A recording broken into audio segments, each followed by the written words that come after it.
pessoal! Olá, meu Brasil! Sejam muito bem-vindos, né, a mais uma aula nossa aqui da ENA. Minha terceira? Minha terceira. Né? Tem duas já de intervenção de terceiros, tem uma sobre os juizados especiais e agora tem essa.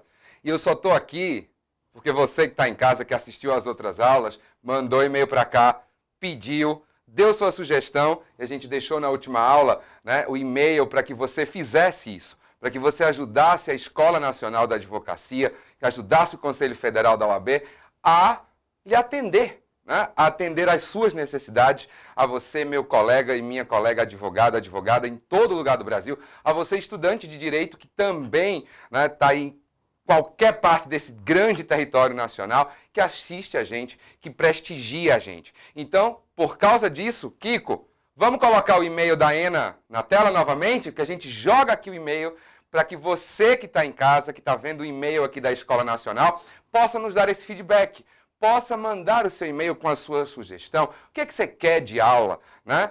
Eu estou aqui hoje para falar, vou já dizer o tema da aula, justamente porque houve, né, esse feedback aí de quem assiste todas essas palestras, todas essas aulas que estão disponibilizadas gratuitamente no site da Escola Nacional da Advocacia. Né? E gratuitamente porque isso aqui é tudo feito pensando em você, é feito com muito carinho para atender a você. Então é essencial que você nos dê esse feedback, que você diga o que é que você quer, o que é que você precisa. Portanto, tá aí o e-mail na tela, né? Não deixe de mandar para cá, né, a sua sugestão, a sua crítica. Tudo é válido porque tudo isso aqui, como eu disse, e vou repetir, é construído para você, para atender a todos os colegas advogados e advogadas, aos acadêmicos de direito, enfim, atender aquele que queira efetivamente, né, tá tendo essa conversa jurídica aqui conosco, tá bom? E aí eu volto para cá, muito feliz mais uma vez, muito obrigado. Quero agradecer ao meu diretor de gravação, ao Kiko, a toda a equipe aqui pela paciência, né? E ó, antes de falar o tema da aula, né, eu quero só te fazer uma observação. A gente, quando está dando essa aula aqui, a gente está falando ao que está no peso de hoje, né? A gente sabe o quanto tem sido meio que louco essa mudança, né, jurisprudencial, etc. e tal. Então a gente fala o que está valendo a preço de hoje. Né? Eventual modificação amanhã, a gente que está, né, hoje no dia de gravação, a gente infelizmente não tem como prever o que vai acontecer. Tá? Então a gente deixa essa observação aí para você que está em casa, porque há de se levar em consideração essa data aqui da gravação de hoje e eventuais mudanças, alterações jurisprudenciais sobre um dos temas tratados aqui. Isso, né, foge aí do nosso controle em virtude dessa mutação constante que o direito tem sofrido. Tá? Eu sou Moisés, né? Quem já assiste às aulas daqui já deve ter visto alguma das minhas aulas. Se não viu, seja muito bem-vindo. Eu sou diretor da Escola Superior de Advocacia, lá do estado da Paraíba. Portanto, eu venho mais uma vez lá de João Pessoa, venho para cá, né, para a gente ter uma outra conversa sobre direito processual civil. Né? E aí eu preciso, né, dessa sua atenção para que a gente converse, para que a gente tenha aí esse papo aqui sobre mais um tema que está sendo tratado hoje, como eu disse, porque você pediu. Kiko, vamos colocar o tema da aula na tela? Bora para a galera ver, para eles verem que eles foram atendidos. Então aí, ó, coloca aí, né, o nosso tema da aula na tela. Tá aí os prazos no novo Código de Processo Civil. Né? Volta aqui para mim, por favor. A gente hoje vai falar de prazo. Portanto, a gente vai falar de algo bastante importante, né, dentro da sistemática processual. Primeiro, porque quando a gente fala de prazo, a gente tem que lembrar de uma garantia fundamental, que está lá no artigo 5º da Constituição Federal, né, que é a razoável duração do processo. Né? Isso, inclusive, é um princípio constitucional aplicado ao processo. Isso foi também passado para as normas fundamentais, que estão logo na introdução do Código de Processo Civil de 2015. E quando a gente fala de razoável duração do processo, tem tudo a ver com prazo.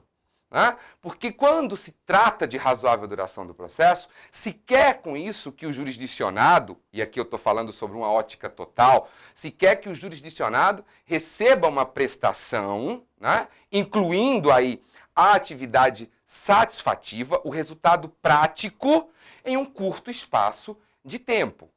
Né? E quando a gente fala de razoável duração do processo, que tem tudo a ver com a nossa temática de hoje, a gente está falando desse curto espaço de tempo, né? Mas não é de uma pressa desmedida, de uma pressa irresponsável, porque de nada adianta um processo célere, rápido, se ele não for adequado, né? Ter uma preocupação demasiada com a rapidez da atividade jurisdicional pode comprometer a própria eficiência e a própria efetividade da prestação jurisdicional. Então, quando a gente fala em razoável duração do processo, como um princípio constitucional, como uma norma fundamental do novo Código, a gente está dizendo que devem ser evitadas dilações indevidas, né? As dilações devidas que sejam compatíveis com as próprias garantias constitucionais que estão diretamente ligadas ao processo, essas são, como eu disse, compatíveis, né? E o professor Alexandre Câmara bem lembra isso na obra dele. Portanto, quando a gente fala no processo, quando a gente fala em toda essa atividade jurisdicional que é prestada, né? A gente fala que algumas dilações vão ser necessárias, vão ser devidas. O contraditório leva tempo, Alexandre bem lembra isso, né? A fase probatória leva tempo. Os prazos adequados e compatíveis com os atos processuais que sejam necessários praticar no processo, né, também vão ocasionar um certo tempo, e aí essas dilações, elas são devidas. A preocupação e a análise sobre a ótica total da razoável duração do processo quer evitar o quê? Quer evitar dilações indevidas, né? Portanto, quando a gente fala desse princípio, que, como eu disse, tem tudo a ver com esse contexto da nossa aula de hoje, e por isso é que eu começo fazendo essa introdução, a gente fala que essa razoável duração do processo, né, tem que ser observado aí, né, essa entrega da prestação jurisdicional, não só com a obtenção de uma sentença no processo de conhecimento, porque isso não é, né, garantia de efetiva prestação. A prestação é o resultado prático na mão do jurisdicionado. Não basta um papel lá com o nome de sentença declarando ou garantindo o direito se a pessoa não tem isso, né, nas mãos, tá? Então, quando se fala em razoável duração do processo sobre um contexto geral, a gente está falando especificamente de se prestar uma tutela jurisdicional em um tempo hábil, respeitadas todas as garantias constitucionais, principalmente, porque isso deriva do próprio princípio do devido processo legal, princípio mãe, né, do qual derivam todos os outros e, portanto, né, dentro desse contexto, a gente necessita aí de que hajam espaços de tempo para que os atos processuais eles possam ser praticados. Isso porque nós sabemos que o processo é um método, né? E esse método se desenvolve por uma cadeia de atos processuais pré-ordenados, né, que são sequenciais. Um ato processual vai puxando o outro, vai demandando o outro, né? E claro que para que isso aconteça, e obviamente para que os processos eles não se eternizassem, já demora. Claro, nós temos um problema que não é só de lei, mas nós temos também todo um problema de logística, né? Nós temos um problema de um poder judiciário sobrecarregado de demandas, uma quantidade pequena de juízes, de promotores, de defensores, de serventuários, né, para dar conta de toda a demanda. Então a gente sabe que esse problema é um problema sintomático, né, e sistemático. Tá? Então não é só aqui falar da culpa de uma legislação burocrática, não, porque o novo CPC tentou ao máximo que pôde desburocratizar o procedimento, mas não depende só da lei quando nós temos todo um contexto por trás dela, tá? Então, quando a gente fala desse processo como um método e desses atos processuais que são praticados aí em cadeia, sequenciados, cada ato desse precisou ter um espaço de tempo, um lapso temporal, né, para que ele possa ser validamente praticado. E é isso aí que a gente vai tratar do prazo, né? O que é que o novo código, o que é que o Código de 2015 trouxe de novo, o que é que permaneceu, né, sobre a temática de prazo, que é algo tão importante na vida de qualquer operador do direito. Advogados, juízes, promotores, né? Isso também é abordado em questões de concursos públicos, de provas da ordem. Portanto, você que está em casa, a gente agora vai ter essa conversinha e eu vou poder aqui mostrar para vocês algumas situações, né, que dizem respeito a essa temática de hoje, tá? Aos advogados e às advogadas que estão assistindo essa aula, apenas para relembrar alguns conceitos, eu peço um pouquinho de paciência, porque nós também temos muitos acadêmicos de direito, né, que também assistem às nossas aulas e que mandam e-mails para cá. Inclusive, vários mandaram e-mails pedindo justamente uma aula sobre prazo. Então, às vezes, eu vou precisar, né, falar um pouquinho de conceitos gerais, e aí eu peço a sua paciência, porque a gente tem muito acadêmico de direito, a quem eu transmito um abraço gigantesco para todos os acadêmicos e acadêmicas do Brasil inteiro. Eu que sou professor há 10 anos, estou há 20 semestres ininterruptamente dentro da graduação de Direito.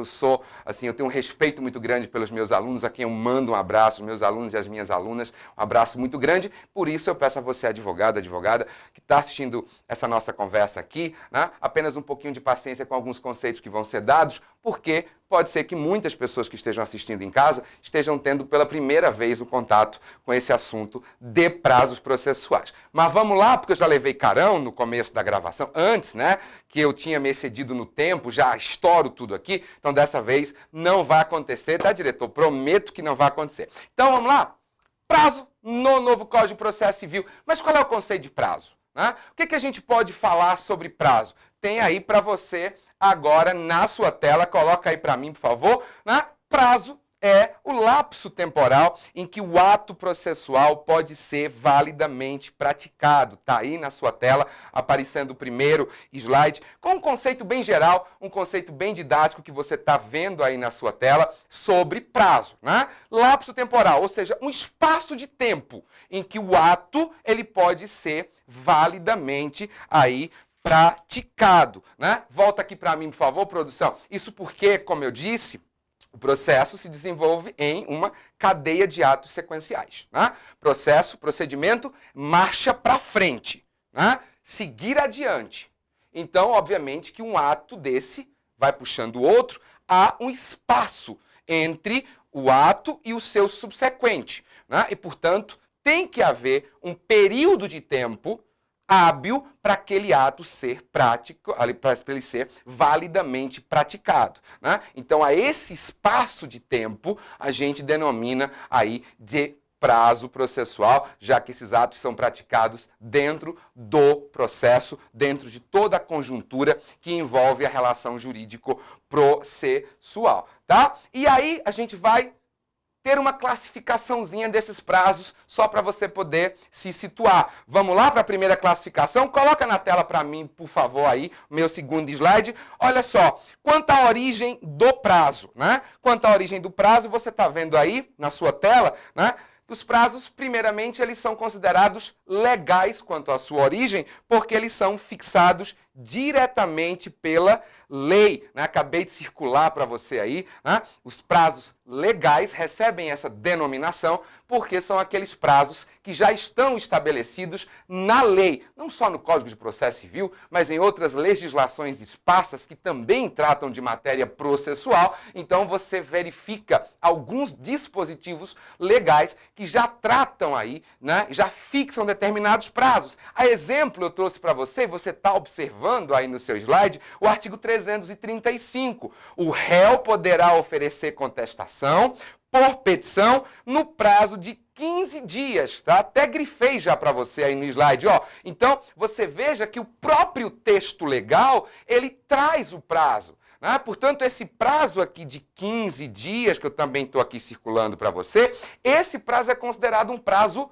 legal, porque é a lei que já fixa esse prazo, tá? Então, a esses prazos que nós já encontramos, né, escritos em dispositivos legais, esses prazos, quanto à origem deles, eles são considerados legais porque eles já emanam do texto da lei, né? Volta aqui para mim, mas tem uma outra situação, que é a seguinte: o legislador não tinha condição de ter como fixar todos os prazos, possíveis e imaginários, levando em consideração a quantidade de ações que nós temos. E claro que nós sabemos que dentro desse contexto, cada tipo de ação acaba levando a um procedimento diferenciado, a um modus operandi diferente. Ora, nunca que o procedimento de uma ação de alimentos vai ser igual ao procedimento de uma ação de reintegração de posse, que não vai ser igual ao procedimento de uma ação de cobrança, que não vai ser igual ao procedimento de uma ação de prestação de contas,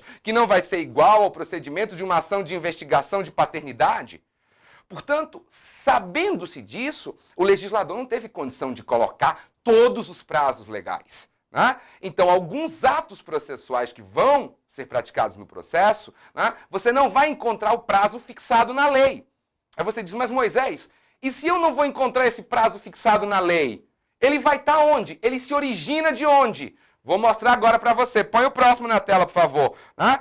Bom, quando não houver assinalação da lei, o juiz vai fixar esse prazo, né? Por isso mesmo que nós temos também aí os prazos considerados judiciais, como você está vendo aí na sua tela, que são os prazos fixados pelo juiz nos casos em que a lei não fixa um prazo legal para determinado ato processual. Sendo assim, em virtude dessa omissão legislativa, já que isso também não se configura aí um erro legislativo, não, é aquilo que eu disse, não havia como prever, né? Ou seja, não tem lá prazo para juntar uma certidão de casamento, né? Prazo para juntar uma certidão de nascimento, prazo para juntar o registro de um imóvel. Não, né? Isso aí foi deixado justamente ao talante do juiz, levando em consideração cada caso concreto. Portanto, quando a lei não assinar um prazo, assinalar um prazo, não fixar um prazo, como você está vendo aí no slide, vai caber ao juiz fixar, né? E aí o código estabelece um critério que também está aparecendo aí, né, no seu slide. Não é que o juiz também assim vai fixar um prazo aí à torta e à direita. Não, a lei transmite, o Código de Processo Civil transmite um recado aos magistrados ao fixarem esses prazos que compete a eles, né? A lei diz aí no parágrafo 1º do artigo 18 que eles devem fixar esses prazos levando em consideração a complexidade, ó, estou grifando aqui no seu slide, né? A complexidade do ato a ser praticado. Volta aqui para mim, né? Portanto, o juiz, ao fixar o prazo, ele vai ter que levar em consideração a complexidade daquele ato. Então, ele se pega diante de uma situação que não existe prazo legal, portanto, ele tem que fixar, porque se tivesse prazo legal, ele tem que obedecer o prazo legal. Ele só vai fixar um prazo quando a lei não estipular esse prazo. Então, a lei não estipulou o prazo, cabe ao juiz estipular.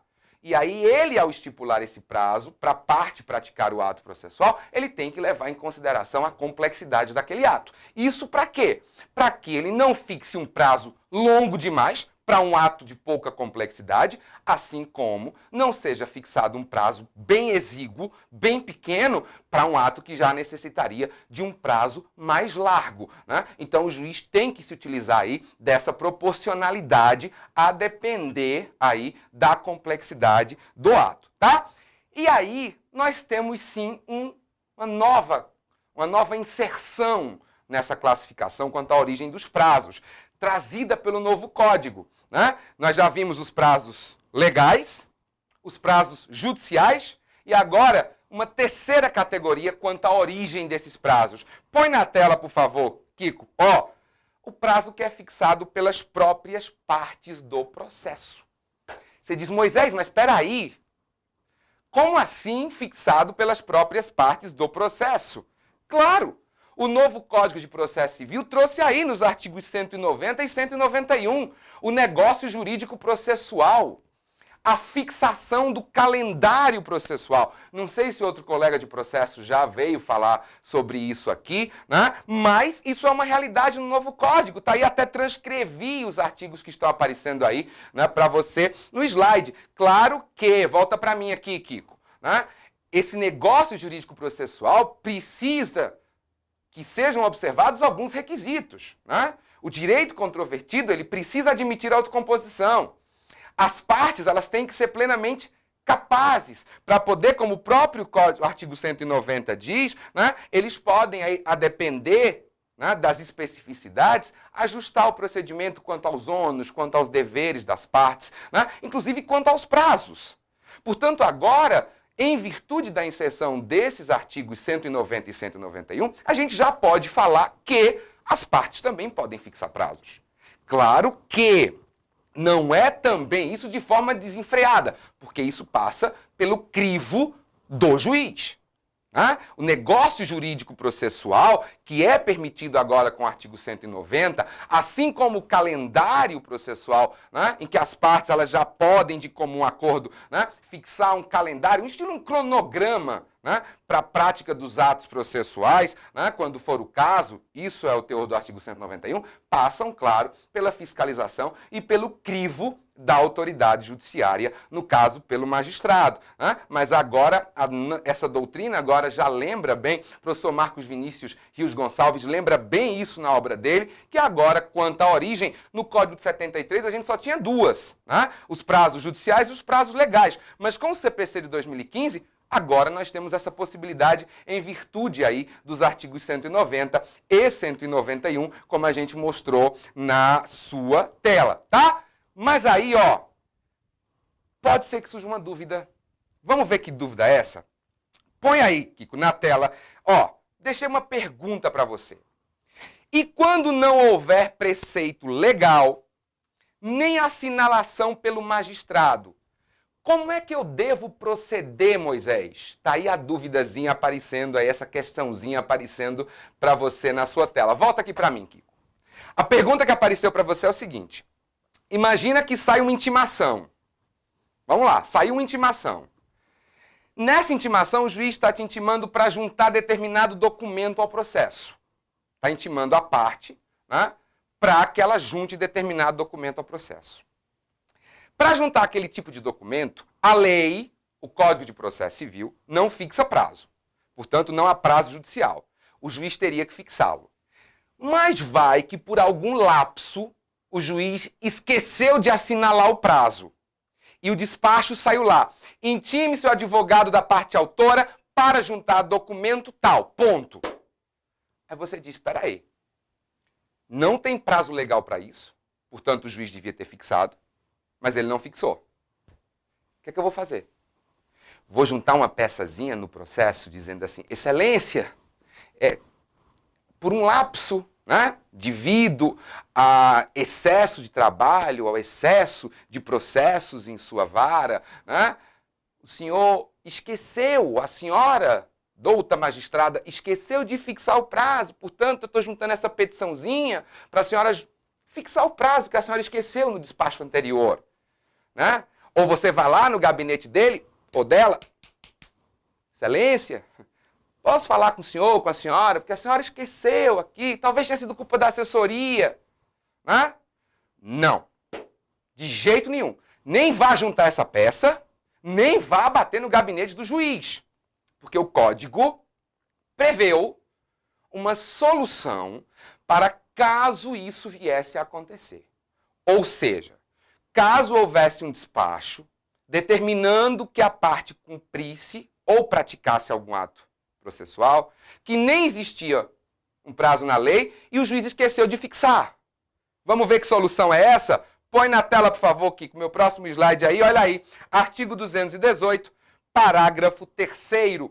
Inexistindo preceito legal ou prazo determinado pelo juiz, será de 5 dias, olha aqui, né? Será de 5 dias o prazo para a prática do ato processual a cargo da parte. Né? Circulei para vocês, circulei até meio errado, eu sou meio como é que eu vou dizer, sem coordenação motora para fazer essas coisas, me perdoa, né? Mas aí vou até botar aqui. 5 dias é o prazo aí, como você está vendo no slide, para que você pratique esse ato processual. Né? Volta aqui para mim. Caso não tenha estabelecimento na lei e o juiz tenha esquecido de fixá-lo, tá? Portanto, você não vai juntar petição nenhuma, nem vá no gabinete do juiz ou da juíza atrapalhar o trabalho dele ou dela para dizer que ele esqueceu de fixar um prazo e que também não tinha na lei. cumpre a regra que está aí no parágrafo 3º. Todavia, se você considerar que esse prazo geral de 5 dias é um prazo pequeno, é um prazo exíguo, para cumprir aquilo que está determinado no despacho, aí sim. Aí você junta uma petição, você pode juntar uma petiçãozinha simples, né, explicando ao juiz que o ato é complexo, que não há assinalação legal, nem ele fixou prazo, e que o prazo de 5 dias é um prazo curto, é um prazo muito pequeno, tendo em vista a complexidade. Aí ele vai aí, num novo despacho, fixar esse prazo que ele deveria ter fixado anteriormente, mas que por algum motivo fugiu aí, né, fugiu na hora de despachar, fugiu dele na hora de despachar por algum motivo. Tá bem? Então essa é a regrinha geral, também não vá esquecer disso aí, tá? Agora, claro que a gente também tem uma classificação quanto às consequências do prazo, tá? A gente já viu quanto à origem dele, né? Vamos aqui só para você poder aí se atentar, eu vou colocar de preto, desculpa, né? Quanto à origem, tá pegando aqui, Kiko? Posso pro quadro? Ó, quanto à origem, nós já vimos os prazos legais, né? Portanto, aqueles que são fixados na lei, os prazos judiciais, né? Que são aqueles fixados pelo juiz, quando a lei é omissa, e agora os prazos fixados pelas próprias partes, em algumas situações, aqueles direitos que permitem a autocomposição, nas partes plenamente capazes, de comum acordo e após o crivo do juiz, tudo lá nos termos do artigo 190 e 191 do Código de Processo Civil, né? Essa é quanto à origem. Só que agora eu vou passar para uma outra classificação, né, que é quanto às consequências aí do prazo, né? Vamos ver como é que está dividida essa classificação? Põe na tela, por favor, meu próximo slide aí, ó. Quanto às consequências, né, o prazo pode ser considerado prazo próprio ou prazo impróprio, né? E aí o que diferencia, né, o prazo próprio do prazo impróprio é uma questãozinha bem simples. A preclusão temporal. A preclusão temporal é o critério diferenciador do prazo próprio do prazo impróprio, tá? Volta aqui para mim, Kiko. Moisés, mas então me diz, qual é a diferença do prazo próprio para o prazo impróprio? Ora, em regra, numa linguagem mais prática, inclusive para você que é estudante, né, da graduação, ou você que está tendo o primeiro contato com a aula de prazo, para que você entenda o seguinte, né, os prazos próprios, né, são considerados aqueles prazos fixados, né, em regra, pela lei, que são destinados às partes e que, se não forem praticados dentro desse espaço de tempo, a parte vai perder a oportunidade de praticá-lo posteriormente, né? Por exemplo, eu mostrei para você logo no comecinho o artigo 335, que diz que o réu tem um prazo de 15 dias para apresentar a defesa dele. Portanto, o réu só tem 15 dias válidos para que ele pratique aquele ato do exercício de direito de defesa dele. No 16º dia, se ele não tiver protocolado a sua contestação, já vai ter havido a preclusão temporal. E, portanto, depois do 16º dia, ele não vai poder apresentar, em regra, a contestação dele. Preclusão, para você que não sabe, né? Preclusão, para você que não sabe, é um ônus que recai sobre a parte. Ou seja, os atos processuais, como eu já disse, todos têm um momento para acontecerem. Todos têm um espaço de tempo. Se você deixa esse espaço de tempo se escoar, né, deixa que ele termine e não pratica o ato que você tem que praticar, você vai perder a oportunidade, gente. O processo não pode ficar parado esperando o bel prazer das partes de praticarem o ato que compete a elas a hora que elas quiserem. Portanto, você deixou escoar aquele prazo e não apresentou, e não praticou o ato processual que lhe cabia, vai perder a oportunidade de fazê-lo. Isso são prazos próprios, prazos que são, em regra, destinados às partes, né, do processo. Portanto, esses prazos próprios, esses sim, estão aqui sujeitos à preclusão temporal, né? Ou seja, a perda da oportunidade de praticar o ato porque a parte deixou, né, escoar o tempo que tinha para fazê-lo de forma válida. Já os prazos considerados impróprios, esses prazos, eles não se sujeitam a esse instituto da preclusão. São os prazos, por exemplo, fixados para os juízes, né? A lei fixa o prazo para o juiz despachar, para o juiz proferir decisão interlocutória, para o juiz proferir sentença. Tem prazo para eles. Mas o que acontece? Se o juiz não despachar naquele prazo que a lei estabelece, ou não sentenciar nos 30 dias que a lei estabelece, ele não vai perder a oportunidade de fazer. Porque se a gente chegasse e dissesse assim, ó, imagina, teu processo está lá há 90 dias esperando a sentença. 90 dias esperando a sentença. Faz 90 dias que o processo está concluído para a sentença no gabinete do juiz. E ele ainda não sentenciou. Aí você chega lá e diz, excelência, o senhor deixou escoar o prazo que a lei fixou para o senhor proferir a sentença, portanto, preclusão temporal. O senhor perdeu o direito de praticar o ato que lhe cabia. Aí ele vai lá para você e vai dizer, tá, e se eu não der a sentença, quem é que vai dar? Jesus vai descer? O Papa? Temer? Portanto, os prazos destinados, em regra, às autoridades judiciárias, né, são considerados prazos impróprios porque, mesmo que não seja atendido esse prazo determinado por lei, eles não perdem a oportunidade de fazê-los. Né? Até porque, como eu disse, chegou lá, excelência, o senhor não despachou no prazo legal, perdeu a oportunidade de despachar. O juiz vai dizer, tá, beleza. Então, se eu não vou despachar, eu que sou o juiz competente para atuar nos autos, quem é que vai fazer? Então, esses são os prazos impróprios. Por isso que eu disse, né, que a preclusão temporal, né, é o grande diferenciador aqui desses dois tipos de prazo. Eu quero só lembrar para você o seguinte, que nem todo prazo que é destinado às partes, né, ele é considerado prazo próprio. Por exemplo, o prazo que o advogado tem de restituir os autos, né? Processo físico, quando o advogado faz carga dos autos.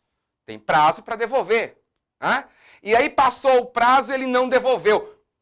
Não vai mais devolver? Vai ter que devolver. Tá? Isso não vai eximi-lo de não devolver. Então, uma situação como essa, esse prazo, apesar de ser destinado aos advogados das partes, ele não é um prazo próprio, porque mesmo que escoe, ele vai ter que cumprir ainda, tá? A mesma coisa do devedor que tem que indicar, né, aí no prazo legal onde se encontram os bens penhoráveis, né? Se ele não cumprir o prazo do despacho que determina que ele indique o lugar de bens passíveis de penhora, isso não vai eximi-lo de não fazê-lo posteriormente. Portanto, apesar de ser um prazo destinado para as partes, mas não é considerado um prazo próprio. Portanto, em regra é que, né, digamos, 95% dos prazos destinados às partes são prazos próprios porque se sujeitam à preclusão temporal. Mas existem algumas situações que, mesmo sendo destinados às partes, tá, não são prazos próprios porque, mesmo escoando aquele prazo, isso não vai eximi-lo de não fazer, como é, aí eu volto a repetir, a devolução dos autos pelo advogado, a indicação do local dos bens penhoráveis pelo devedor, tá? No caso aí de uma execução ou de um cumprimento de sentença. Portanto, esses prazos, apesar de serem destinados às partes, eles não são considerados prazos próprios, tá? Tá beleza? Tá dando para entender direitinho, né? E justamente aquilo que eu falei, ó, a preclusão, vou mostrar para você aí no artigo 223, por favor, próximo slide na tela, produção, olha aí, né? Decorrido o prazo, extingue-se o direito de praticar ou de emendar o ato processual, independentemente de declaração judicial. Né? Portanto, essa primeira parte que está aí sublinhada para você, isso é preclusão temporal. Né? O juiz não precisa colocar num despacho lá, precluiu temporalmente o prazo, não. Né? O réu não apresentou a contestação nos 15 dias. O cartório vai certificar o juiz. Né? Certifica e dou fé que decorreu o prazo sem que o promovido tenha apresentado a defesa no prazo legal. Ora, a depender do caso, o juiz já pode aplicar revelia, se for o caso de revelia. Né? Não vai precisar declarar judicialmente que houve a preclusão temporal. Tá? Mas, volta aqui para mim. Mas, o artigo 223, ele colocou uma situação, tá?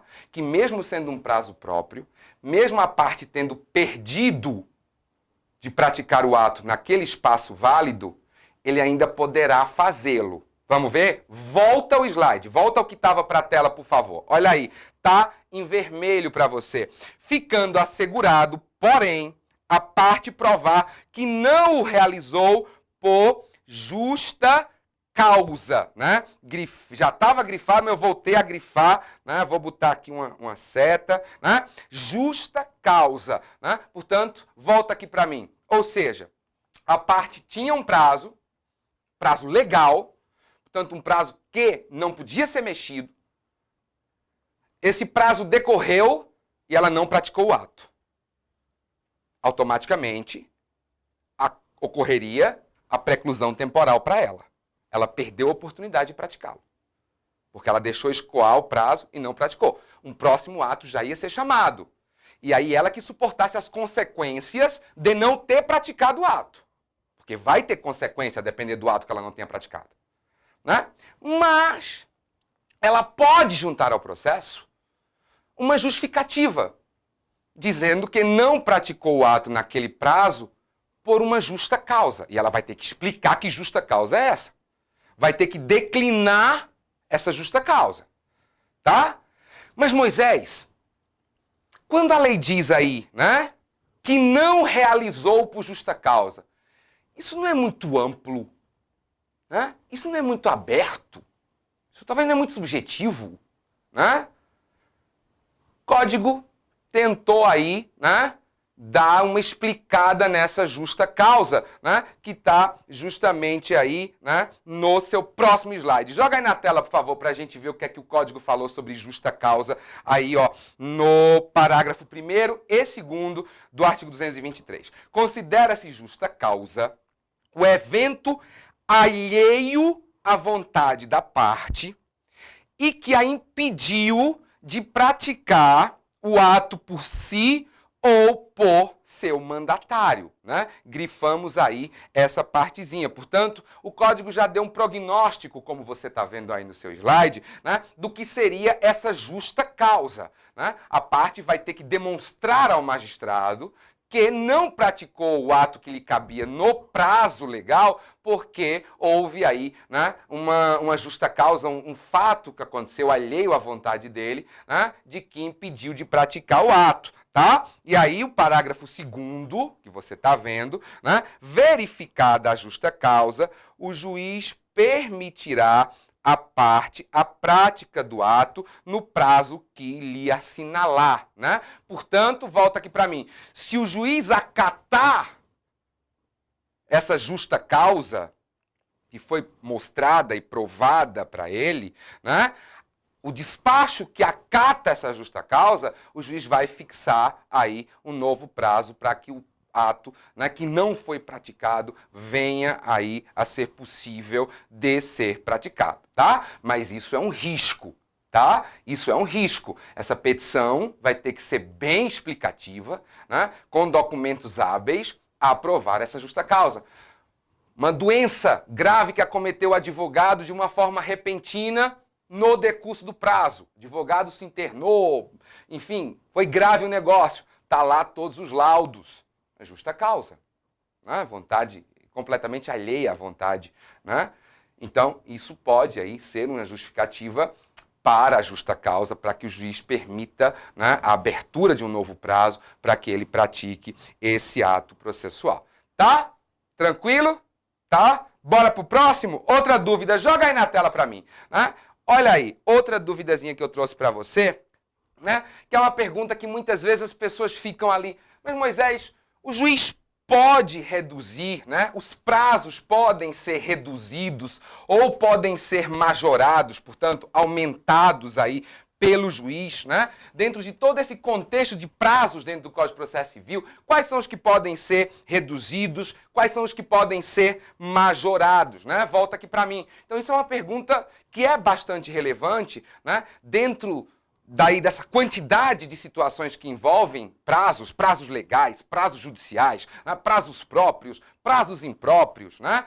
No código anterior a gente tinha uma classificação de prazos peremptórios e de prazos dilatórios que agora, né, com esse novo código de 2015, perdeu-se um pouco a razão, né, de se fazer essa classificação entre prazos peremptórios e dilatórios, e por isso que eu não entrei no mérito, principalmente com o surgimento do negócio jurídico processual, tá?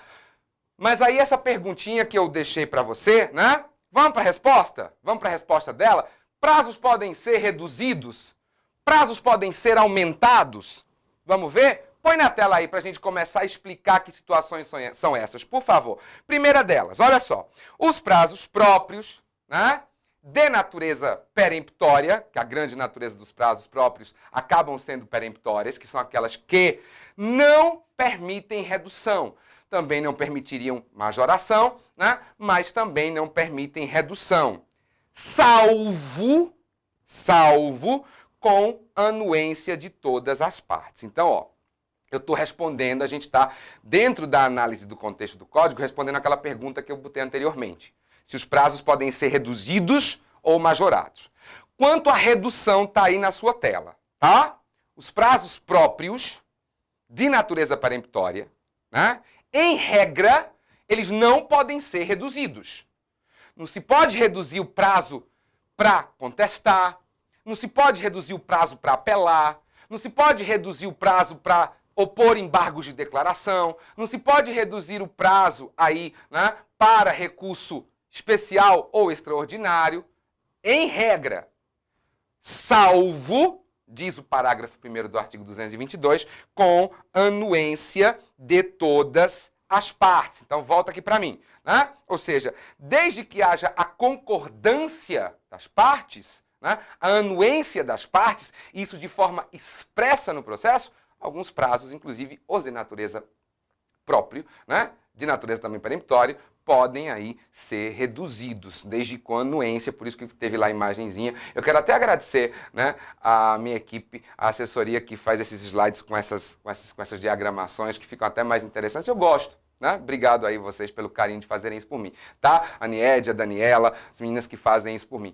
Ó, então, os prazos próprios, para serem reduzidos, precisam da anuência das partes.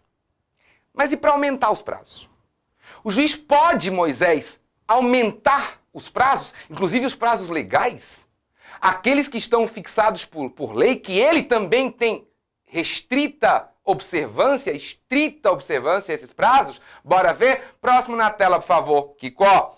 Quanto à ampliação dos prazos legais, né, aqueles prazos que são fixados por lei, vou colocar aí 3 situações. A primeira delas, em casos da localidade ser de difícil acesso, o juiz pode aumentar os prazos, inclusive os prazos legais, eu estou falando mais especificamente dos prazos legais, em até 2 meses. Portanto, o código fixa um limite, tá? Não é sair aumentando assim à torta e à direita. Não. O código fixa 60 dias, até 60 dias, tá? Em localidades de difícil acesso, em comarcas de difícil acesso. E a gente sabe, nesse Brasilzão imenso de meu Deus, existem aí muitas comarcas também cujo acesso é um pouco complicado. Chove, rio sobe, né? Só se chega à comarca de barco, né? Choveu, aí a estrada rompeu, enfim. Em situações como essa, o juiz pode aí majorar qualquer prazo, né, inclusive os prazos legais, em até 60 dias. A segunda hipótese que está aparecendo aí para vocês, calamidade pública. No caso de calamidade pública, aí o juiz pode majorar esses prazos, aí, tá? A depender do caso, não há fixação de quanto tempo, não há, tá? Esses 2 meses, 60 dias, é específico para as localidades de difícil acesso. Agora, calamidade pública, volta aqui para mim. Calamidade pública, o próprio nome já está dizendo, né? Não dá para você ter um prognóstico do contexto da calamidade. Isso vai ser de cada situação em concreto. E os juízes daquela localidade, muitas vezes o próprio tribunal lança uma resolução já determinando isso. Né? Então, ou seja, cada caso, né, nessas hipóteses de calamidade pública, vão ser analisadas isoladamente para que se veja quanto tempo vai se dar aí, né, de majoração de prazo. Tá? Isso é, de fato, a lei não teve como, não tem como e seria impossível, né, fixar um limite para casos de calamidade pública. E a terceira hipótese, está lá no 139, bora lá? Põe na tela para mim, por favor, Kiko. Olha só, o artigo 139, no inciso 6º, diz aí, ó, o juiz dirigirá o processo conforme as disposições deste Código, incumbindo-lhe, artigo 6º, dilatar os prazos processuais, ou seja, aumentar os prazos processuais, né? Alterar a ordem de produção de provas, adequando-os, tá aí, ó, vou aqui grifar, adequando-os à necessidade do conflito, né? De modo a conferir uma maior efetividade à tutela do direito. Então, volta aqui para mim, né? Comarcas, localidades de difícil acesso, pode aumentar prazo em até 60 dias. Calamidade pública, pode aumentar prazo, e aí também não tem aí um limite, tá? E o juiz, né, no ônus que tem de dirigir o processo, ele pode dilatar os prazos, né, desde que sejam necessários aí, né, para se adequarem às necessidades de cada conflito. Portanto, essa situação do inciso 6º do 139 é uma situação que demanda a análise pontuada do caso concreto. A análise pontuada do caso concreto. Portanto, o juiz, dentro de cada ótica, dentro de cada situação, ele pode dilatar os prazos, desde que isso assegure aí, né, uma efetiva prestação da tutela jurisdicional, aí adequando a essas necessidades, tá? Só que esse inciso, que está no 139, tem uma particularidade, que está no parágrafo único desse artigo. Bora ver? Volta para a tela, por favor, o slide, Kiko. Ó, parágrafo único. A dilação dos prazos prevista no inciso 6º, esse inciso que está aí, somente pode ser determinada antes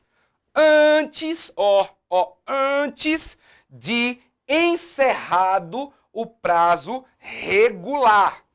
Antes de encerrado o prazo regular. Volta para mim. Então, ó, tava lá. O juiz fixou determinado prazo para você cumprir e praticar um ato. Ou o prazo já era legal. Vamos botar um prazo legal, tá? E aí, ó, o prazo já estava correndo. A contagem do prazo já estava acontecendo. Você viu que não ia dar, né? Em razão das necessidades do caso concreto, o que é que você vai fazer? Você tem que juntar uma peça processual, uma petiçãozinha, pedindo a dilação desse prazo ao juiz antes do dia acabar, antes da contagem acabar. Porque uma vez acabada a contagem, já não dá mais para aplicar essa regra. Porque o parágrafo único diz, né, essa dilação, ela pode ser pedida ou ela pode ser determinada, né, desde que antes da data final do prazo. Passou da data final do prazo, não dá para aplicar essa regra, essa terceira hipótese que a gente vinha falando de majorar o prazo, tá? Portanto, em virtude das necessidades do conflito, o prazo estava correndo, precisa dilatar, que seja feito antes da data fatal para acabar a contagem do prazo. Tá bem? Tudo tranquilo? Tudo tranquilo? Agora eu vou falar de uma situação que o Código de 2015 trouxe, né? Que é a prática prematura do ato processual. Isso porque a gente vinha falando que, né, prazo é aquele espaço de tempo, né? Prazo é esse espaço de tempo em que o ato pode ser praticado de forma válida, né? Tem a data do início para começar a contar o prazo, tem a data do fim. O último dia que o ato pode ser praticado de forma válida. Mas, Moisés, me diga uma coisa. Eu posso praticar o ato antes mesmo da data do início, né? Antes mesmo da data do início da contagem. Eu posso praticar ele aqui, ó, antes mesmo da data do início. Eu vou contar aqui rapidinho, só para você entender a contextualização. Eu passei por um caso desse antes da vigência do novo código e tive um certo problema. Foi o seguinte, um cliente do escritório, né, moveram uma ação de reintegração de posse contra essa minha cliente lá em João Pessoa. E o que aconteceu? A oficial de justiça foi até o imóvel, porque a juíza deferiu a liminar de reintegração, né, sem a oitiva prévia, deferiu liminarmente, e a oficial chegou lá para o cumprimento do mandado de reintegração de posse e com a citação dela. Só que ela não estava em casa. E a oficial apenas conversou com a filha dela e pegou a cópia lá do documento e ela tomou conhecimento e me ligou. Isso era numa sexta-feira. Uma sexta-feira à tarde eu recebo essa ligação da minha cliente desesperada com essa liminar, né, de despejo dela, que ela tinha que sair de casa com os filhos. E o que acontece? Né? Eu ligo para a oficial, só que a minha cliente não tinha formalizado, porque ela não estava em casa. A oficial apenas conversou com a filha dela, que já é maior de idade, explicou a situação, né? E disse à filha dela, olha, manda a tua mãe procurar um advogado para tentar reverter o quanto antes, porque a advogada da outra parte está em cima de mim para cumprir essa ordem, que a juíza acabou de conceder. Bom, eu já tinha lá a cópia, fui lá no sistema, acessei o processo e fiz o que na sexta-feira? Um agravo de instrumento contra aquela decisão interlocutória da liminar, para tentar derrubar essa liminar no plantão judiciário do sábado, porque a oficial disse que na segunda-feira de manhã estava lá para despejar minha cliente. Então, na sexta-feira, tarde e noite, fiquei lá, agravo de instrumento, pá, tentando reverter essa liminar. Protocolei o agravo no plantão judiciário do sábado, e aí, isso era 2 horas da tarde, esse resultado só ia sair lá para as 7 horas da noite do sábado. E eu estava nervoso, minha cliente com 2 filhos, né? E o que é que eu fui fazer? Eu falei, bom, eu já vou logo preparar a contestação, mesmo que ela não tenha sido formalmente citada, porque ela não assinou o mandado do cumprimento da liminar, nem de citação. Eu já vou logo preparar essa contestação, porque, né, eu não sei o que é que vai acontecer. E eu já estava com a cabeça ali bem, né, ligada no que estava acontecendo, e muitas coisas do próprio agravo eu ia usar na contestação, já sentei, pá, preparei a contestação. Na segunda de manhã, parti para o gabinete do desembargador, e antes de ir, lancei a contestação no processo. Consegui reverter a liminar, Fui até o gabinete em que estava, no juiz de primeiro grau, o processo. Quando eu cheguei lá, a juíza me chama e diz, o senhor já protocolou a contestação? Sua cliente nem foi citada formalmente, o senhor já botou um agravo, inclusive a contestação, o prazo nem foi aberto ainda. Eu vou considerar desentranhada a petição dos autos. Eu disse, excelência, pelo amor de Deus. Vamos pensar na celeridade do processo. Ela não foi formalmente, mas eu já tinha acessado a petição, já tinha feito o agravo, está aqui a liminar do tribunal, né? Derrubou a sua. Portanto, excelência, eu já adiantei a contestação. Mas não houve prazo aberto. Aqueles cri-cris, né? Aquela cri-cri ali. Que só porque o prazo para a defesa não estava correndo ainda, e eu já tinha protocolado a contestação, ela não queria aceitar a contestação, dizendo que a contestação tinha sido protocolada antes do início da contagem do prazo, de 15 dias para a defesa. Né? E ficou aquela argumentação. No Código de 2015 agora, né, esse problema não existe mais. Esse problema não existe mais, sabe por quê? Vou mostrar a você agora. Põe aí, Kiko, na tela. Olha aí. Parágrafo 4º do artigo 218. Será considerado tempestivo. Olha eu circulando, ficando tudo errado de novo, meu Deus. Ó, tempestivo, o ato praticado antes do termo inicial do prazo, tá? Volto a repetir para você. Será considerado tempestivo o ato praticado antes do termo inicial do prazo. Volta para mim. Portanto, eu não teria mais esse problema. Né? Não teria que ter ficado ali uma tarde toda argumentando até convencer a douta magistrada, né? Aquelas cuja interpretação literal da lei, né? Outra magistrada que já poderia estar aposentada, né?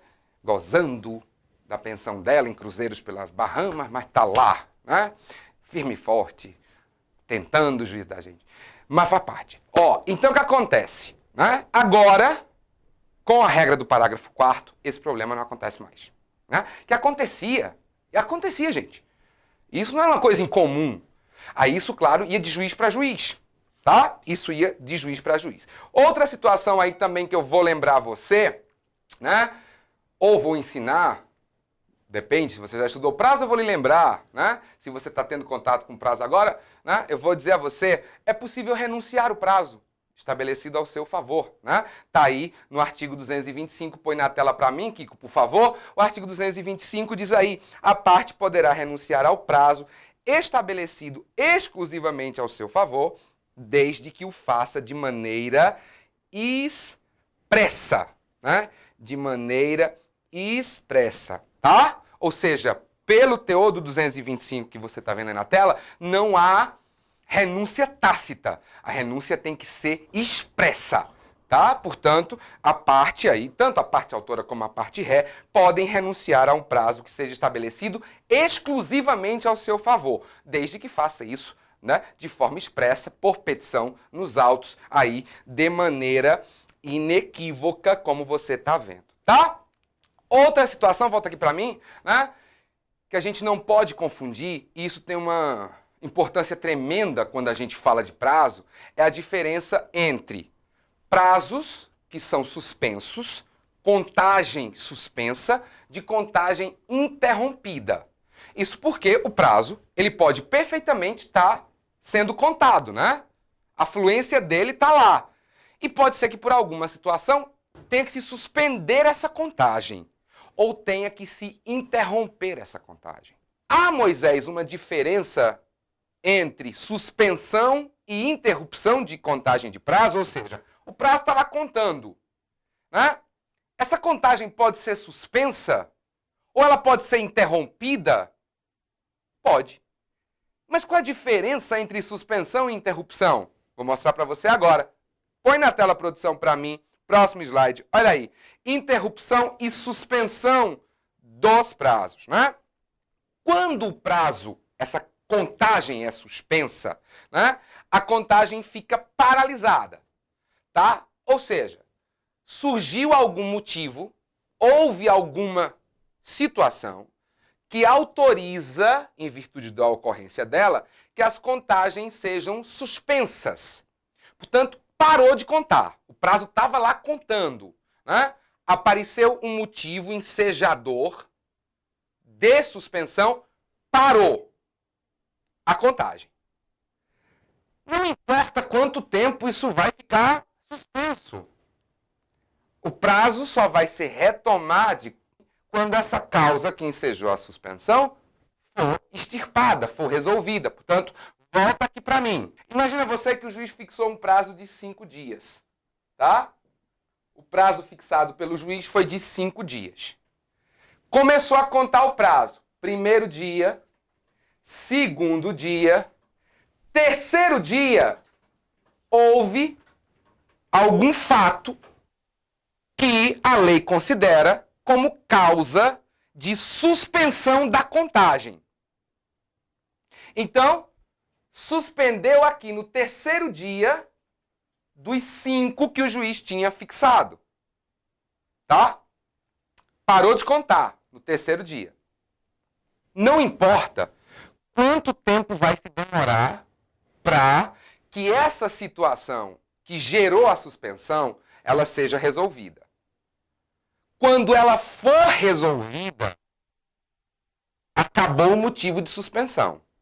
Então o prazo ele vai retomar a contagem de onde ele parou, tá? Na suspensão, quando o motivo que estava suspendendo a contagem é extirpado, volta a contagem de onde parou. Portanto, nesse caso que eu estou explicando para você, já tinha corrido 3 dias. Então, quando retomar a contagem, meu pincel preto acabou, produção, vocês puderem me ajudar, agradeço. Ó, então, quando retomar, tá? Vai apenas aqui os 2 dias que faltavam, né, para encerrar os 5 que o juiz tinha fixado, tá?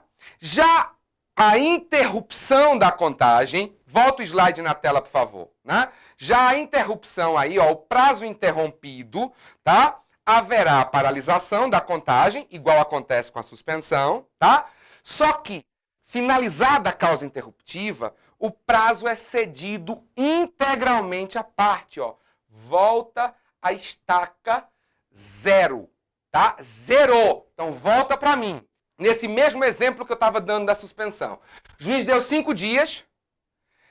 Na contagem, 1, 2, terceiro dia, causa interruptiva. Interrompeu a contagem. Também não importa quanto tempo vai durar essa situação que está interrompendo. Até que ela seja sanada, até que ela seja resolvida, tá? Quando ela for resolvida, aí vai restabelecer a contagem. Só que agora, você não vai mais contar só os 2 dias que faltavam. Não. O prazo vai zerar. É como se esses 3 primeiros dias, eles não tivessem aí existido. Porque a parte vai começar tudo do zero. 1, 2, 3, 4, 5. Tá? Então, suspensão paralisa a contagem. Quando o motivo da suspensão cessa, volta a contar de onde parou. Só sobra aquilo que não foi computado antes da suspensão. A interrupção, não. A interrupção, né? Quando a causa interruptiva acontece e quando ela for resolvida, o prazo é restabelecido integralmente. Volta do zero. Tá? É como se aqueles dias antes do motivo de interrupção não tivessem acontecido. Né? No Código de 2015, né, essas causas interruptivas elas não são tão relevantes. A gente tem aí pouquíssimas hipóteses, como acontece com os embargos de declaração, que interrompem o prazo para o recurso, né, de apelação ou recurso específico. Também há um caso, aquele caso de desmembramento do litisconsórcio multitudinário, né, aquele litisconsórcio passivo das multidões, em que o juiz tem que interromper qualquer prazo que esteja correndo no processo, para fazer o desmembramento quando for solicitado pela parte, tá? Isso são os casos de interrupção que eu posso aqui, né, citar para você. Já a suspensão é a grande maioria do código. Vamos ver rapidamente o passeio pelas causas suspensivas, que são aquelas que quando ela desaparece, volta de onde parou, computados aquilo que já tinha sido contado antes da suspensão. Bora aí? Próximo slide, por favor. Olha aí. Hipótese de suspensão, número 1. Né? Todos os prazos vão ser suspensos. Né? As contagens suspensas de 20 de dezembro a 20 de janeiro. Quero falar desse número 1, Kiko, portanto, volte para mim. O prazo está lá correndo. Né? Dia 20 de dezembro começa a paralisação. Suspendeu a contagem. Dia 20 de janeiro, quando acabar o recesso, volta a contar de onde parou. E esse 20 de janeiro a 20 de dezembro, eu preciso falar dele, porque eu vi tanta gracinha, né, antes da vigência do código, nos congressos que a gente ia, né, tanto ia para palestrar como ia para participar, para poder ver como é que estava toda essa questão do novo código. Quando alguns magistrados e promotores e tribunais se mostravam contrários ao recesso, a essas consideradas férias dos advogados, o novo código, né, aí permitir que todos os prazos fiquem suspensos. E eu juro que eu tinha vontade de dizer, escravidão acabou desde a época lá da princesa Isabel. Porque a gente não tinha direito a férias, né? Os membros do Poder Judiciário, 2 férias remuneradas por ano, 3, 4, 5, 10.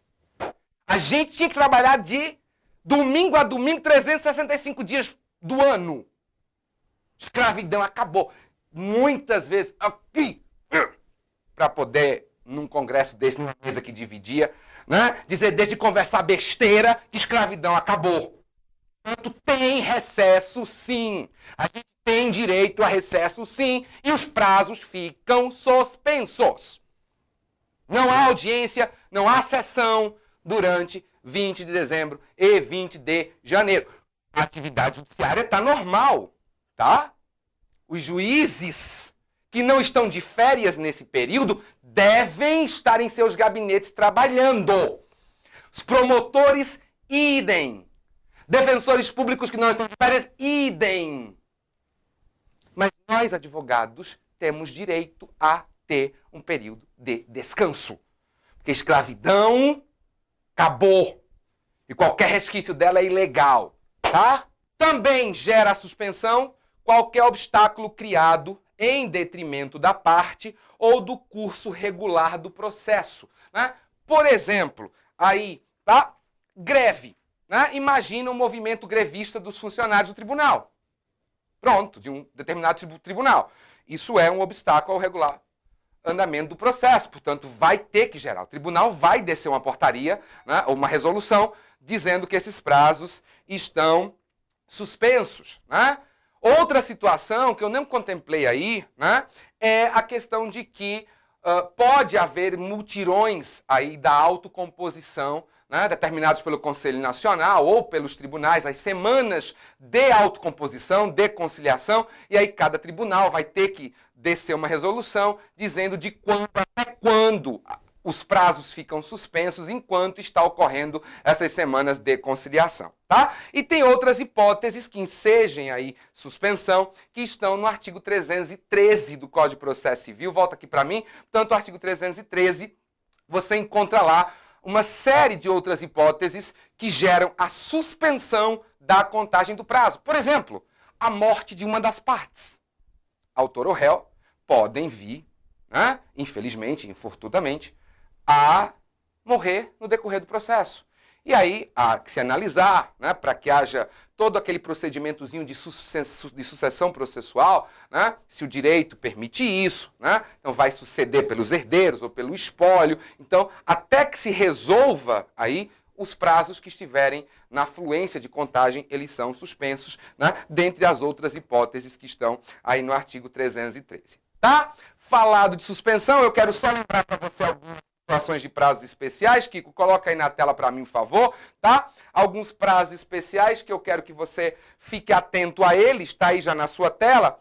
O caso dos litisconsortes, né? Caso dos litisconsortes, eu quero só que volte aqui para mim, por favor. O Código Novo, sobre essa situação, ele diz o seguinte, ó, essa contagem em dobro para litisconsortes que têm advogados distintos, advogados diferentes e de escritórios diferentes, sim, porque o novo código fez essa observação. Tem que provar que os advogados são de sociedades advocatícias completamente diferentes, porque estava havendo umas fraudezinhas no sistema anterior. Só que essa regra em dobro não basta só que você prove que os advogados dos litisconsortes são de escritórios distintos, de sociedades distintas. Essa regra do prazo em dobro dos litisconsortes, ela só é aplicada, vou até escrever aqui para você, ela só é aplicada aos processos, aos autos físicos. Aqueles que ainda estão ali, né, autos físicos. Se o processo já for eletrônico,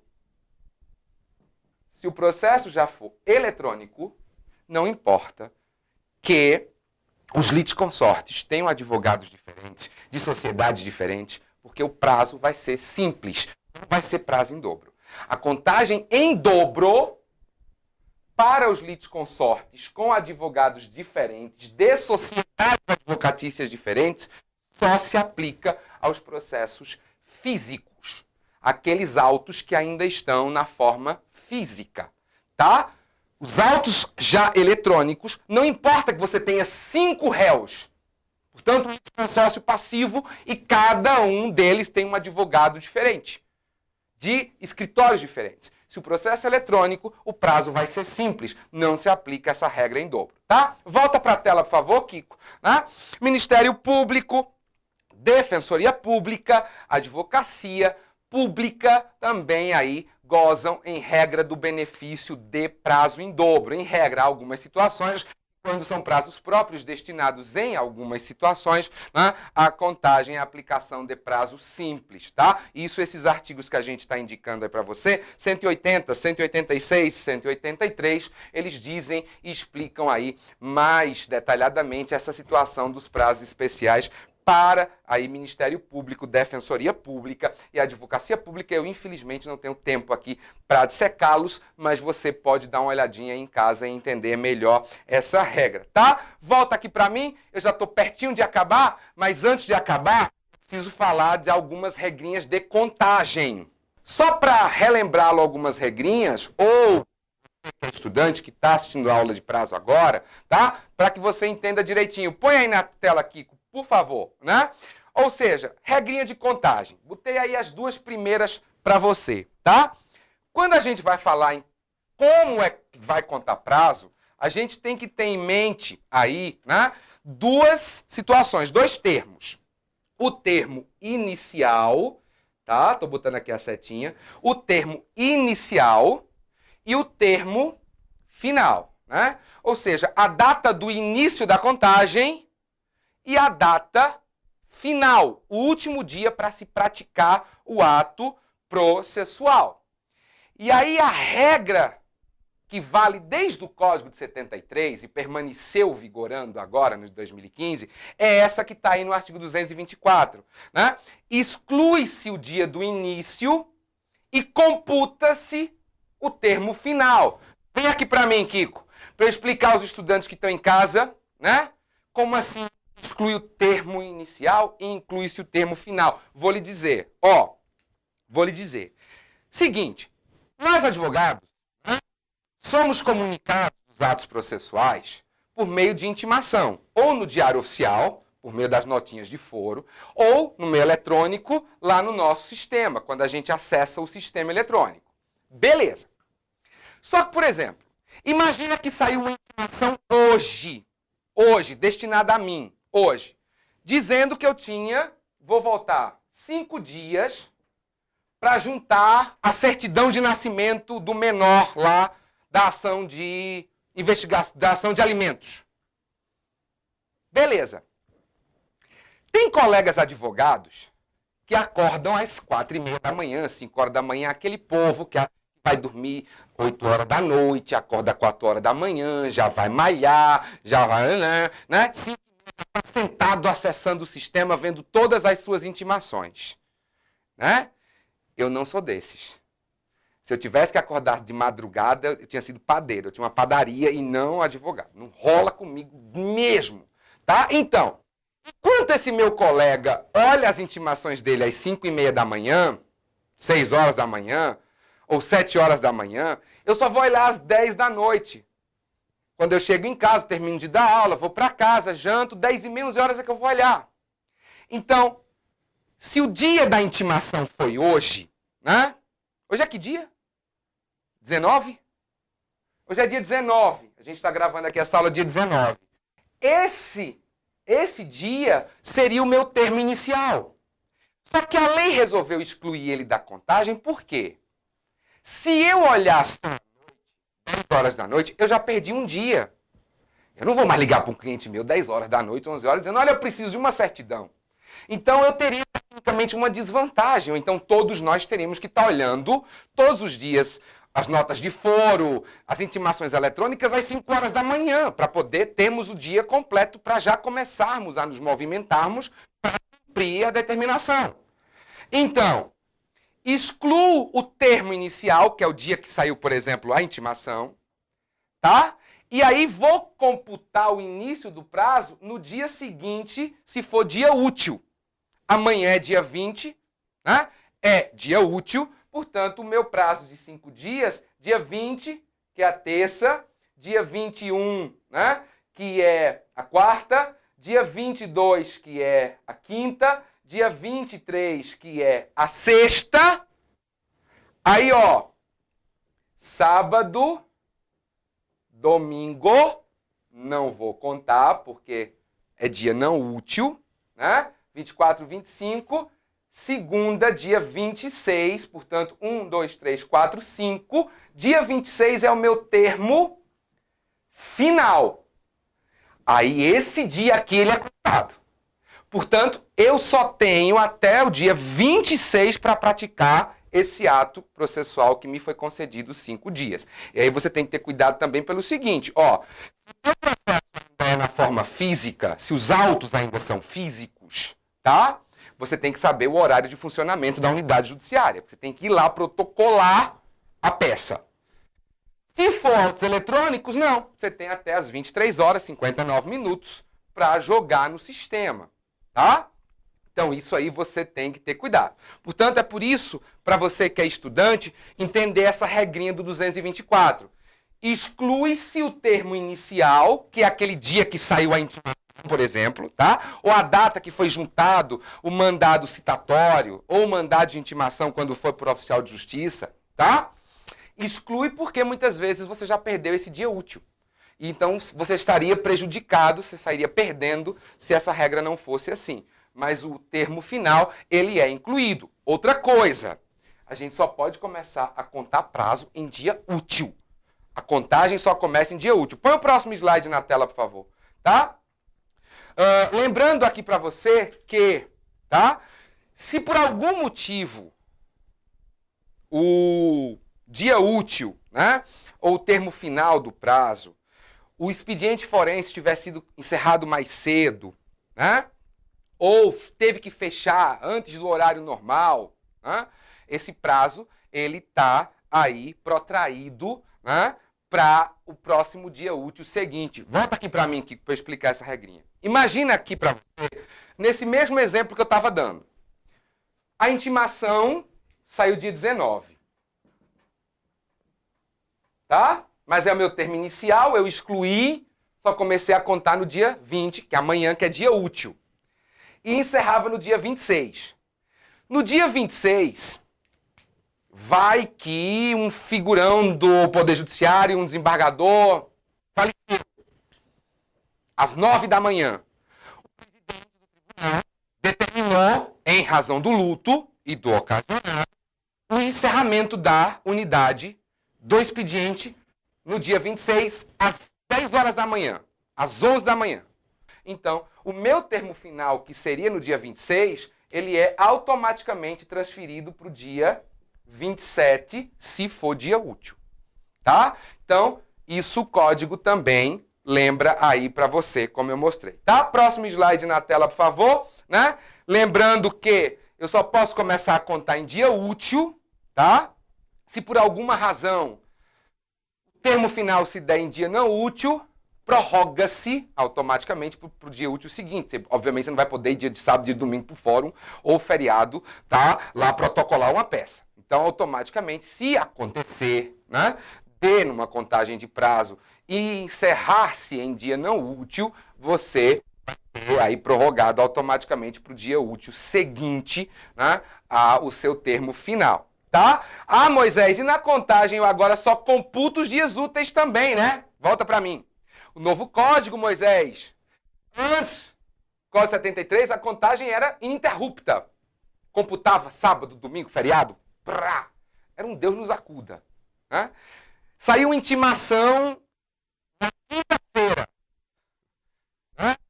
Dizendo que eu tinha 5 dias para fazer determinada coisa. Aí contava sexta, sábado, domingo, segunda, terça. Eu tinha que passar o fim de semana, às vezes, trabalhando. Eu só posso começar a contar prazo em um dia útil, como também só vão ser computados os demais dias úteis. Né? Pula os fins de semana e feriados nacionais, municipais, estaduais, a depender aí de cada localidade da federação. Tá? E aí, ó, vou botar para você. Põe o próximo na tela, por favor, que está aí com atenção. Né? Na contagem de prazo em dias, estabelecido por lei ou pelo juiz, computar-se-ão somente os dias úteis. Presta atenção, porque o que tem de bronca acontecendo por causa da interpretação desse 219 não é brincadeira. Na contagem de prazos em dias, estabelecidos por lei ou pelo juiz, portanto, ou prazos legais ou judiciais, computa-se somente os dias úteis. Portanto, volta para mim. Mas nós temos outras unidades de tempo para a fixação de prazo.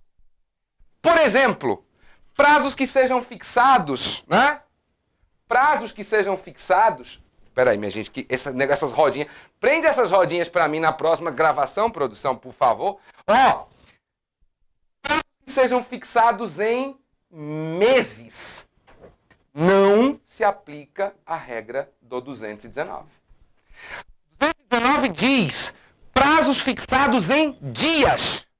Computam-se somente os dias úteis. Mas e se for computado em meses? Se for computado em ano? A contagem é ininterrupta. Presta atenção a isso. Cuidado com isso em prova de concurso, né? Ou até mesmo em exames da ordem. Parágrafo único do artigo 219. Está aí na sua tela. Eu até pedi que você tenha cuidado. Eu coloquei de vermelho, cuidado, né? E isso está causando um certo problema.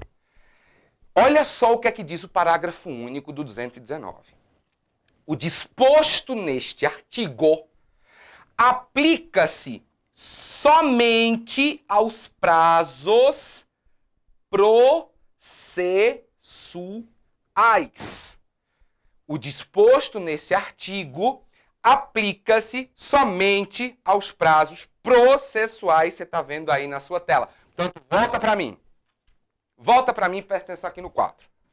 Ó, contagem em dias úteis.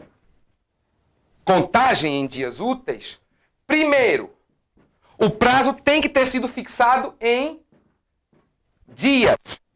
Segundo, o prazo tem que ser um prazo processual. Porque se for um prazo para cumprimento de uma determinada obrigação, ou de algo de interesse judicial, ou da parte contrária, a contagem é ininterrupta.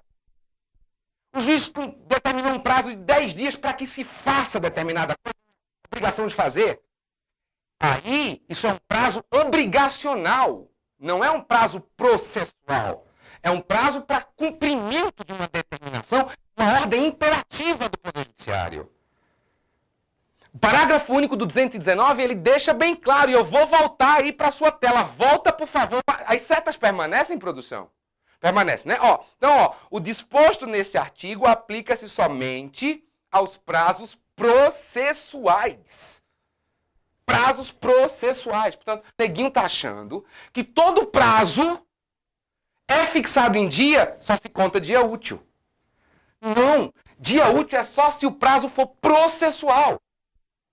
O prazo para contestar, o prazo para interpor recursos, o prazo para juntada de rol de testemunha, prazos processuais fixados em dias vão ser contados somente dias úteis.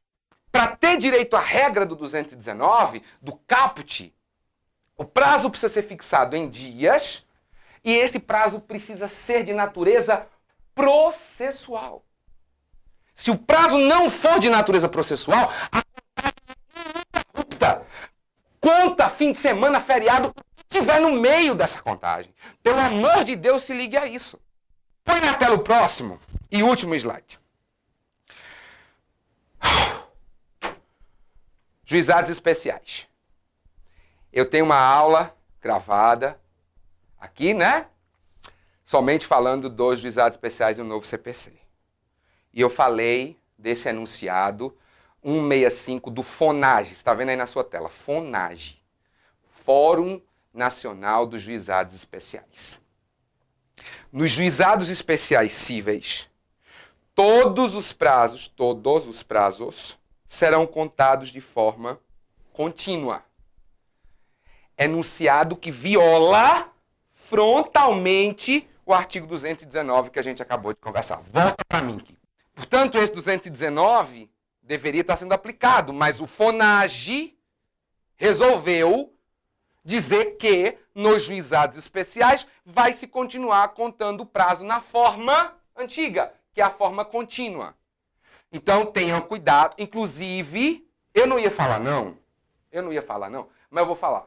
Eu vou falar, Débora, vou falar que o seguinte, nessa aula dos juizados especiais, inclusive um blog, eu não vou dizer nome de blog, eu não vou dar ibope a blog, né? Vai lá, advogado paraibano vai à escola nacional e cria mal-estar. Olha, cria mal-estar com ninguém, eu não sou obrigado a concordar com ninguém. Nem com o que os discípulos disseram sobre Jesus, eu vou concordar com o que uma ministra, ou qualquer ministro, ou juiz, ou qualquer colega advogado diga. Não, eu não sou obrigado a concordar, eu sou obrigado a respeitar. E eu respeito.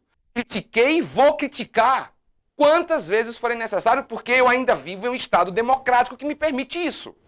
Exerço o meu direito de não concordar, como não concordo e vou morrer sem concordar de que a lei geral não seja respeitada, mesmo que os juizados especiais sejam regulados por uma lei especial, mas lá não fala de contagem de prazo, portanto, dever-se aplicar. E, portanto, os prazos em dias nos juizados especiais deveria a contagem ser feita apenas em dias úteis, mas não é, porque o FONAGE resolveu. E um enunciado está valendo mais do que lei federal. Eu vou morrer e não concordo com isso. Vou respeitar. Mas todas as vezes que eu tiver que discordar de alguém, eu vou discordar. Eu estou no meu livre exercício, na minha livre liberdade de expressão, já sendo até redundante, porque vivo ainda numa democracia. Portanto, eu não ataquei ninguém, não tenho por que atacar ninguém, não vou criar mal-estar. Né? E esse blog irresponsável, melhorem. Vão procurar notícia para ser publicada. Deixa de conversar besteira, que ninguém tem tempo para isso, não. Tá? Não tenho mais tempo, mas vou ter tempo agora, somente para mandar abraços, né? Terminei, gente, não tenho mais, estou estourado com o meu tempo, mas, tá? Vou mandar aqui meus abraços, vou mandar meus beijos, justamente dos e-mails e dos carinhos que eu recebo aí de todo o Brasil. Tá? Vou mandar especial para Vânia Carla de Farias, que é lá de Rondonópolis, em Mato Grosso. Vânia, obrigado pelo e-mail que você mandou para mim, tá? Show de bola, muito obrigado pelas suas palavras, respondi com muito carinho, né? Ao José Marcos Pinheiro, que é de Colatina, no Espírito Santo, também mandou e-mail para mim, tá? Eu vou disponibilizar meu e-mail agora, já disponibilizei a Ana, vou disponibilizar, tá? Então, José Marcos Pinheiro, que é de Colatina, no Espírito Santo, Marcos, valeu por ter mandado e-mail. Raquel Frezaski, minha conterrânea lá na Paraíba, de Campina Grande, Campina, tá fervendo, produção. Maior São João do mundo. Vou chegar por lá. Essa semana chego por lá. Né, Raquel? Beijo pra você. E outro beijo grande pra Lúcia Maria Apolinário, lá de São Luís, no Maranhão. Eita, terra boa. Eu acho que eu vou ao Maranhão esse ano. Então, ó, abraço. Kiko, bota aí o último slide, que é aí o meu Instagram, né? Se você quiser, tá aí meu Instagram, né? Segue lá que eu sigo, a gente vai vendo aí. Não, meu Instagram não é aquele negócio de dica processual, não, tá? Tá aí meu Instagram, Moisés_Neto, tá? Se você quiser, segue no Instagram, volta aqui pra mim. Agora, meu Instagram não é aquele Instagram de que sai lá a minha foto assim, né? Dica de processo. Não, meu Instagram não é assim. Meu Instagram mostra essas coisas. Vai lá que a gente fica tocando, vê lá a foto, você curte a minha, eu curto a sua, e assim a gente vai valendo, tá?